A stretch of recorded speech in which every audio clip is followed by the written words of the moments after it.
प्रधानमंत्री नरेंद्र मोदी 3 दिन के अमेरिका दौरे के लिए रवाना हो चुके हैं। अमेरिका में प्रधानमंत्री मोदी चौथे क्वाड शिखर सम्मेलन में हिस्सा लेंगे। इस सम्मेलन में भारत के अलावा अमेरिका, जापान और ऑस्ट्रेलिया के राष्ट्राध्यक्ष भी शामिल होंगे, जिसकी मेजबानी अमेरिका के राष्ट्रपति जो बाइडेन करेंगे। इनके अलावा प्रधानमंत्री मोदी अपनी इस यात्रा के दौरान संयुक्त राष्ट्र की तरफ से आयोजित समिट ऑफ द फ्यूचर में भी शामिल होंगे। अमेरिका में चुनाव से पहले प्रधानमंत्री मोदी का ये दौरा बहुत इंपॉर्टेंट कहा जा रहा है। 22 सितंबर को प्रधानमंत्री मोदी न्यूयॉर्क में भारतीय समुदाय के एक ग्रुप को संबोधित करेंगे। क्वाड सम्मेलन के साइडलाइन में प्रधानमंत्री मोदी की राष्ट्रपति बाइडेन के साथ 1-to-1 मुलाकात भी होनी है। बहुत सारे विषय हैं। पहले तो जिस युद्ध के समय में प्रधानमंत्री नरेंद्र मोदी की तरफ, भारत की तरफ जो दुनिया के देश हैं वो दृष्टि लगाए बैठे हुए हैं अवधेश जी कि अगर युद्ध का कोई समाधान निकाल सकता है तो वो भारत एक बड़ा सहयोगी हो सकता है। देखिए, लंबे समय बाद प्रधानमंत्री नरेंद्र मोदी, जिनके बारे में माना जाता था कि वो एक क्षेत्रीय नेता हैं, उनका वर्ल्ड विजन क्या होगा, उनका कोई वैश्विक दृष्टिकोण नहीं होगा।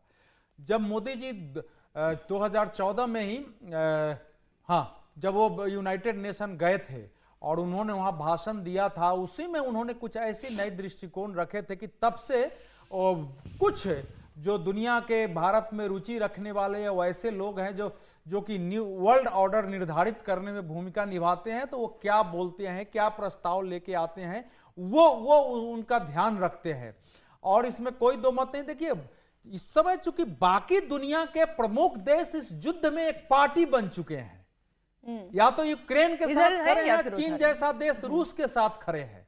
उनका दृष्टि नहीं है किसी को रूस को नष्ट करना है, तो कोई सोचता है कि अगर रूस में सफल हो गया तो हमारे लिए ताइवान का रास्ता खुल जाएगा। तो इसलिए भारत एकमात्र देश है जिसने दोनों का साथ है, दोनों का मुद्दों पर असहमति है, और उसने अपने को एक निरपेक्ष बना के रखा है, तटस्थ नहीं रखा है, एक निरपेक्ष बना के रखा है। तो उसकी भूमिका है, अब कितनी होगी, कैसे होगी, ये नहीं है कि भारत के पास है शक्ति है कि रुकवा ही दे, क्योंकि ये दोनों जब युद्ध में हैं और एक और दुनिया की बड़ी शक्तियों से हथियार मिल रहा है, दूसरे ने प्रेस्टीज इशू बना लिया है, तो उनको रोकना और इस सीमा तक युद्ध को रोकना थोड़ा कठिन होता है। लेकिन भारत ने एक माहौल बनाया है दोनों देश में। प्रधानमंत्री नरेंद्र मोदी ने जाके दोनों देशों में माहौल बनाया है, दोनों के अनुकूल बयान आया है, उससे एक सम्मान बढ़ा है और भारत का सम्मान है। एक अच्छी कूटनीति की कोशिश भारत की हो रही है। लेकिन इसके अलावा जो क्वाड का सम्मेलन है वो काफी महत्वपूर्ण है। इस बार भारत का ही था, लेकिन अमेरिका ने जो है कहा कि इस बार हमको करने दीजिए, हम कुछ बात करना चाहते हैं। तो ठीक है, उनकी बात सुन ली जाएगी कि आने वाले समय में उनकी विश्व व्यवस्था की क्या कल्पना है और किस ढंग से इसको आगे ले जाएंगे। उसमें क्वाड सम्मेलन में उन्हीं के साथ क्या, वहां तो फिर चुनाव लड़ रहे ट्रंप ने भी कहा मोदी हमारे दोस्त हैं और हमारी साथ भेंट हो सकती है। अभी तक भारत के प्रधानमंत्री के कार्यक्रम में उनसे मिलने के है नहीं, हो सकता है वो मुलाकात हो। और इसके अलावा जो संयुक्त राष्ट्र का अधिवेशन होता है तो वहां अनेक नेता आते हैं, वहां एक कूटनीति चलती रहती है इस समय भारत की। तो खास करके वहां जो संभावना लग रही है कि फिर से जो भारत में बनी है कि पाकिस्तान, तुर्की ऐसे मिलके क्या भारत के विरुद्ध पिछली बार की तरह फिर कोई OIC ऐसा सम्मेलन करके कुछ कोशिश कर रहे हैं। इसीलिए अभी आप जानते हैं कि आर्मेनिया में हमारे काफी सांसदों को भेजा गया था कि आर्मेनिया ऐसे कुछ देश जो है उन लोगों को जो है हमारे साथ खड़ा होकर के और वहां उसका मुकाबला किया जाए, उसकी भी तैयारी चल रही है। लेकिन चिंता केवल रूस, यूक्रेन, गाजा यहाँ पर युद्ध की स्थिति नहीं है। हमारे पड़ोसी मुल्क चीन की भी गुस्ताखियाँ हमारे लिए बहुत बड़ा चैलेंज है। वो अलग बात है कि अब इससे काउंटर कैसे किया जाए। जब राहुल गांधी से भी ये प्रश्न पूछा गया था यूएस के परिप्रेक्ष्य में कि यूएस की इसमें क्या विजय जी भूमिका हो सकती है, तो उन्होंने कहा था कि आप चीन के प्रोडक्शन को आप कैसे काउंटर बैलेंस करेंगे। मैं बहुत घुमा फिरा कर ले आई हूँ, लेकिन बात यह है कि इसका ये जो चैलेंज है ये कांस्टेंट चैलेंज है, इसका सोल्यूशन कहाँ है? नहीं, देखिए, दो चीज़ें, एक तो चीन को अलग से देखें और विदेश नीति को अलग से देखें। विदेश नीति पर जब सवाल करते हैं हम, तो वो कभी ब्लैक एंड वाइट होता ही नहीं है। विदेश नीति जो है वो किसी भी देश की हो, हिंदुस्तान की नहीं, किसी भी दुनिया के किसी भी मुल्क की हो, वो विदेश नीति ब्लैक एंड वाइट नहीं होती। वो ग्रे लेयर्स होती हैं उसमें बहुत सारी कि किस किस तरह से करना है। और भारत ने जो उसमें बड़ा काम किया है कि पहले हम लोग एक तरफ हुआ करते थे, या तो अमेरिका की तरफ होते थे या सोवियत रूस की तरफ होते थे जी। और उससे पहले हम उन दोनों से के बराबरी करने के लिए नाम में हुआ करते थे। आज हम उन दोनों के साथ खड़े हुए हैं, तो ये एक बड़ी बात है। और ये सोचना कि भारत या कोई भी देश, अमेरिका हो या कोई और भी देश हो, किसी दो देशों के बीच में युद्ध रुकवा सकता है, ये थोड़ा सा ज़्यादा सोचना होता है। लेकिन उन दोनों के बीच एक पिलर, हाँ, एक पिलर के तौर पे, इसीलिए कह रहा हूँ दोनों, लेकिन उससे महत्वपूर्ण है कि आप दोनों के साथ खड़े दिखाई दें। कूटनीति में, डिप्लोमेसी में ये ज्यादा महत्वपूर्ण है, क्योंकि ज्यादातर मुल्क क्या करेंगे, आप एक तरफ खड़े होंगे, या तो यूक्रेन के साथ खड़े होंगे जो बहुत सारे देश खड़े हुए हैं, या रूस के साथ खड़े होंगे। आप दोनों के साथ खड़े हैं और उस युद्ध भूमि में जाकर आप कहें कि युद्ध का नहीं बुद्ध का समय है, वो भी महत्वपूर्ण बहुत है। बड़ा तो स्टेटमेंट। वो उस तरह से, और जैसे अभी चर्चा हुई 2014 की अमेरिका की, मैं उस यात्रा में प्रधानमंत्री जी के साथ था। वो यात्रा इसलिए भी महत्वपूर्ण थी कि उससे पहले किन्हीं कारणों से नरेंद्र मोदी जी के अमेरिका जाने पर भी पाबंदी थी, और वो पहली यात्रा थी उस पाबंदी को खत्म करके कि वो प्रधानमंत्री के तौर पर गए थे और बड़ा कार्यक्रम वहाँ मेडिसन स्क्वायर में हुआ था और तमाम तरह की बात हुई। अभी क्वाड में जो बाइडेन के साथ हो रही है मुलाकात, ट्रंप के साथ मुझे नहीं लगता कि इस बार अभी वो मुलाकात करेंगे, लेकिन यूएन जनरल असेंबली में इस बार वो नहीं जा रहे हैं। हमारे विदेश मंत्री उस पर जवाब देंगे, क्योंकि बहुत सारी चीज़ें हैं जिसकी वजह से मेरे को लगता है कि प्रधानमंत्री का नहीं जाना ही वहाँ बेहतर है। वहाँ न्यू जर्सी में भी वो जा रहे हैं, न्यू जर्सी में गया। न्यू जर्सी तो अब भारतीयों को समझिए संबोधित मिनी करें। हिंदुस्तान हाँ, है, बिल्कुल, बिल्कुल। मिनी हिंदुस्तान है कि वो आप कहीं भी चले जाएं, तो वो हो रहा है। लेकिन प्रधानमंत्री के बाद विदेश नीति में एक बड़ा बदलाव ये आया है कि दुनिया के सब देश जी। आपको एक महत्वपूर्ण देश के तौर पर देखते हैं जी। और अब आपको इग्नोर नहीं कर सकते। वो बहुत सारी चीज़ों में हुआ, वो इजराइल गाजा को लेकर भी हुआ, रूस यूक्रेन को लेकर भी हुआ, अमेरिका और पाकिस्तान। एक बात समझिए, एक बड़ा बदलाव मैं आपको बताता हूँ कि आज से 10 साल पहले, 20 साल पहले अमेरिका की कोई भी यात्रा, जो अमेरिका के प्रमुख आते थे, विदेश मंत्री भी आते थे, वो यात्रा भारत पाकिस्तान होकर पूरी करते थे। बिल्कुल, उसके बिना वो पूरी नहीं करते थे। वो नहीं इधर से होती जाएंगे और वहां जाकर फिर सारा लिपापोती कर देंगे। वो एक बड़ा बदलाव आया कि अब अमेरिका को समझ में आया कि ये काम नहीं चलेगा। यदि आपको इनके साथ खड़ा होना, अच्छा, तो उनका उनके साथ वैसे खड़ा भी होना। वहाँ पर काम जो है वो वहाँ बैठे बैठे भी तो पूरा हो ही रहा है, उसके लिए नहीं, वो तो उनको पहले भी हो रहा था। हाँ, बात वो नहीं है, लेकिन उस दिखाने समय के आपको लिए। हिंदुस्तान को दिखाने के लिए कि हम उनके साथ भी खड़े हैं या वो हमारे साथ खड़े हैं, वो एक बड़ा बदलाव हमारे पड़ोसी देशों के हिसाब से भी आया है। जी। एक बार फिर से हम देश की राजनीति पर आते हैं। हमने जम्मू कश्मीर की बात की, जहां पर चुनाव होने हैं, चल रहे हैं। हरियाणा के चुनाव बस अब चंद दिन ही दूर बाकी रह गए हैं। हरियाणा चुनाव में पॉलिटिक्स इस वक्त कांग्रेस लीडर कुमारी शैलजा के इर्द गिर्द घूम रही है। हरियाणा में बीजेपी बड़ा खेल करने की कोशिश में है। बीजेपी ने कुमारी शैलजा को पार्टी में शामिल करने का ऑफर दिया है। पूर्व चीफ मिनिस्टर केंद्रीय मंत्री मनोहर लाल खट्टर ने कहा कि कांग्रेस में कुमारी शैलजा का अपमान हो रहा है। कुमारी शैलजा के बीजेपी में शामिल होने की अटकलों पर खट्टर ने कहा, संभावनाओं से इनकार नहीं किया जा सकता, सही समय पर सब पता चल जाएगा। इस बीच कांग्रेस की तरफ से रिएक्शन आ रहा है, सब कुछ ठीक है और सभी मिलकर चुनाव लड़ेंगे। ये जो सही समय वाली बात है हर्षवर्धन जी, सही समय कौन सा है और आ रही हैं या नहीं आ रही हैं, ये कौन सा खेल है, फायदा करेगा धनुकसान करेगा? मैं जरा एक मनोहर लाल खट्टर जी की बाइट, उनका बयान सुना देती हूँ दर्शकों को, आपके पास आ रही है। बड़ा धमाका करने जा रहे हैं आप। देखिए, कुछ बातें रणनीति की होती है, अंदर रहने दो। शैलजा जी आ रही बीजेपी में। कुछ बातें रणनीति की होती है, अंदर रहने दो। हरियाणा में कांग्रेसी नेताओं की वीडियो बड़ी वायरल हो रही है सर। सब मैंने बता दिया, एक एक करके उल्लेख किया है, जनता को बताने की जरूरत है। कुछ बातें अंदर की होती हैं, सही समय आने पर पता चलेगा। कुमारी शैलजा को लेकर दीपेंद्र हुड्डा ने जरूर बयान दिया। कांग्रेस के सभी नेता मिलकर लड़ेंगे चुनाव। उन्होंने कहा कि लोगों ने बीजेपी सरकार बदलने का फैसला किया है।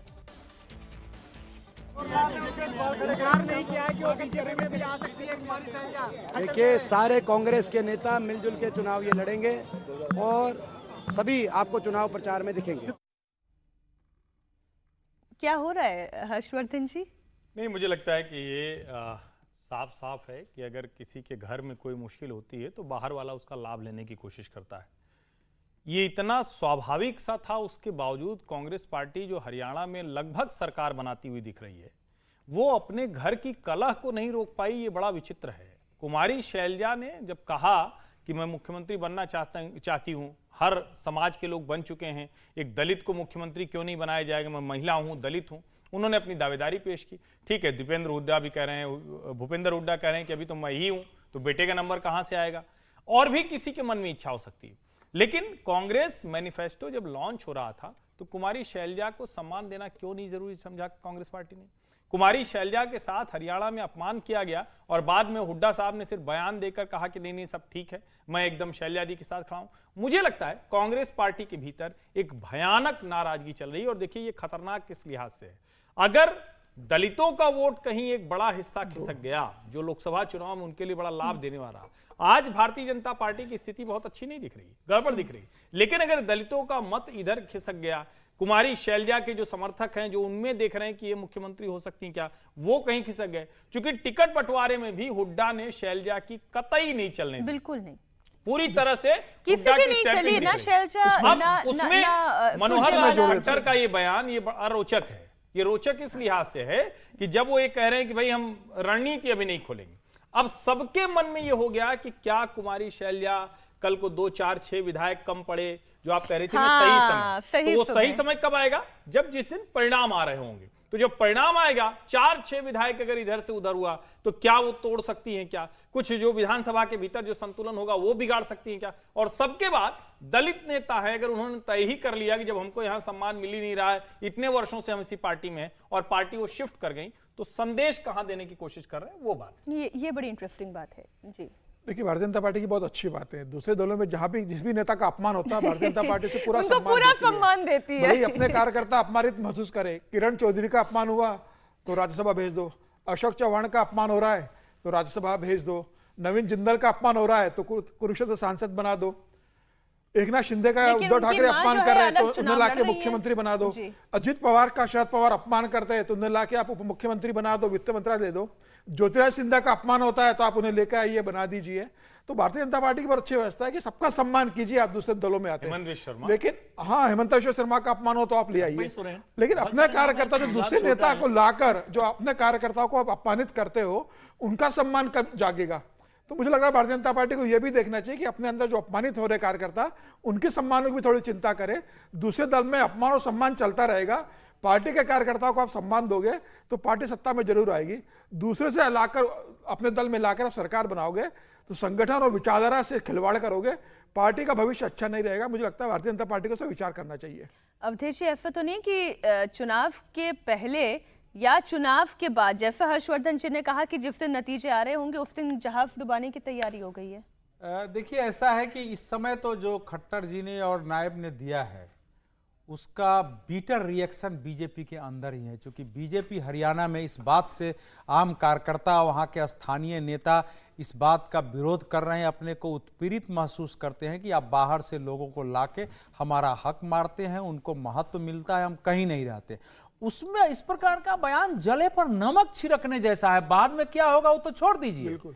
और कांग्रेस के मामले में ये खट्टर साहब, देखिए ऐसा है कि मनोहर लाल खट्टर जी इतने मुख्यमंत्री रहे, ये तो सोचना चाहिए कि ये चुनाव के पहले हमको वहां से निकल के केंद्र में क्यों लाया गया है, क्या स्थिति हो गई है, इनके नेतृत्व में चुनाव क्यों नहीं लड़ा जा रहा है। तो ये जो बयान है ये बता रहा है कि अभी तक 8-9 साल से शासन कैसे चल रहा था। शैलजा जी ने कोई ऐसा बयान तो दिया नहीं है, आप अपनी ओर से ऑफर दे रहे हैं। शैलजा जी मान लीजिए कल अगर बयान दे देती है कि बीजेपी अपना घर देखे, हम कांग्रेस में, फिर इनका ये क्या रहेगा? बात की संभावना बाद में है। भारतीय जनता पार्टी, इसका मतलब हुआ कि अभी तक नहीं समझ पाई है कि हरियाणा में या दूसरे जिन प्रदेशों में लोकसभा चुनाव में हमारा प्रदर्शन अच्छा नहीं रहा, उसका सबसे बड़ा कारण बाहर के लोगों को लाना, गलत टिकट देना और कार्यकर्ताओं की उपेक्षा करना, उनकी भावनाओं को न सुनना रहा है। उसी को अगर आप बीच चुनाव के बीच में बढ़ा रहे हैं तो जिन लोगों ने शैलजा जी के साथ लड़ाई लड़ी है वहां बीजेपी और कांग्रेस में, बीजेपी में खड़ा होके, उन पर क्या गुजरेगा बात की तो आप छोड़ दीजिए। इसीलिए जो हर्षवर्धन जी कह रहे हैं उसमें इतनी सच्चाई तो हो ही सकती है कि अगर दलितों में गुस्सा पैदा हो गया, एक रणनीति के लिहाज से ठीक लगता है कि दलितों में गुस्सा पैदा हो गया तो वो उल्टा जाएगा। भारतीय जनता पार्टी इसको इशू बनाना चाहिए, बना सकती थी, लेकिन सीधे ऑफर देना आपके लिए महंगा पड़ेगा। दलितों की आवाज उठाइए, अशोक तंवर को ले आए इन्होंने। अशोक तंवर जो है वो हरियाणा के प्रदेश अध्यक्ष थे। अशोक तंवर के आने से बीजेपी को क्या लोकसभा हारे अशोक तंवर। वही ना करे, हार गए अशोक, क्या हुआ अशोक तंवर को लाने से? लेकिन इसका मतलब तो लीडरशिप समझ ही नहीं पा रही है कि उसका संकट क्या है। क्या शैलजा जी को इस समय बीजेपी ले आती है तो सारे दलितों का वोट बीजेपी के पक्ष में आ जाएगा? इसकी संभावना है क्या? और जो बीजेपी आप उसे मुख्यमंत्री बनाओगे क्या करेंगे? उनको एक छोटा सा आप घोषित reaction कर फिर देंगे? देखिए, इसमें तो कहीं कोई ये दोनों मसले मिल गए हैं। ये एक मसला है कि भारतीय जनता पार्टी के जो कैडर हैं, जो कार्यकर्ता हैं, उनका सम्मान, उनकी नाराजगी दूर करना, ये बिल्कुल दुरुस्त बात है। ये नहीं हो पाएगी तो कोई भी पार्टी नहीं चलेगी। भारतीय जनता पार्टी इस संकट से लोकसभा चुनाव के समय से जूझ रही, लेकिन अभी चुनाव का समय चल रहा है। चुनाव के समय में दूसरे के घर की अगर कोई दरार है, कोई कमजोरी है, तो उसको बड़ा करना, यही रणनीति होती है। हर कोई ये अपनाता है। अगर भारतीय जनता पार्टी में ऐसी कमजोरी कोई दिखेगी तो उसका लाभ कांग्रेस लेने की कोशिश करेगी। और कुमारी शैलजा दलितों की नेता हैं। वो लेकिन भारतीय सर जनता पूरे पार्टी में भले स्टेटमेंट ना आ में रही हों, शैलजा को तो कहीं कोई नुकसान नहीं दिख रहा है। लेकिन मैं क्या कह रहा हूं, ये रणनीतिक चीज है ना। आप किसी के मन में ये बात, ये जो लोग भी ये देख रहे हैं उनको तो ये बात समझ में आएगी दलित ना। और महिला का मुद्दा उठाइए, लेकिन आप जब निमंत्रण दे देते हैं ना तो पूरा इशू आपको इंटरनली पलट जाता ठीक, है। विजय जी। रणनीति के हिसाब से, चुनाव के हिसाब से ये ठीक हो सकता है कि ये हो, लेकिन अभी जैसे चर्चा हुई कि लोकसभा चुनावों में पार्टी को इसका बड़ा नुकसान उठाना पड़ा कि आप बाहर के लोगों को ले आते हैं। और शैलजा जी का सम्मान की चिंता तो जरूर करनी चाहिए खट्टर साहब को। अनिल विज के सम्मान की भी चिंता करते तो शायद जरूरत ही नहीं पड़ती शैलजा जी की। तो ये विन विन सिचुएशन जैसे अभी तो ऐसा लग रहा है कि जैसे कि ये शैलजा जी के लिए विन विन सिचुएशन है। उधर से ऑफर भी है, इधर भी कह रहे हैं कि अभी नहीं तो सब शैलजा मिलके- जी की विन विन है, दोनों ही जगह नहीं रहे आज। प्रदेश में कमलनाथ जी के बारे में एक खबर फैल गई। हाँ। सुमित्रा जी ने बयान दे दिया कि राम का नाम ले लो, अंदर आ जाओ। बीजेपी वाले कहने लगे कभी भी आ सकते हैं। उनसे पूछा गया, उनका अभी रुक जाइए ना, बता दो। उन्होंने उसका खंडन नहीं किया और बेटे का टिकट ही ज्यादा बताएंगे, कट सकता था। अंत में कांग्रेस दबाव में आ गई, कांग्रेस में रह गए हैं। हाँ, और तो टिकट इसीलिए इससे सीख लेने की आवश्यकता होती ना है। माया मिली ना राम वाली बात बिल्कुल, होगी। यहाँ दलितों का मुद्दा अभी तो माया उठाइए, इनके अपमान का मुद्दा उठाइए, लेकिन अपने यहाँ आने का। अनिल विज तो नहीं रहे वहां, उनके जो है सब मैनिफेस्टो के घोषणा पत्र वही मैं कह रहा हूं कि अनिल विज जी का सम्मान कर लेते तो शायद शैलजा जी की तरफ देखना भी ना पड़ता।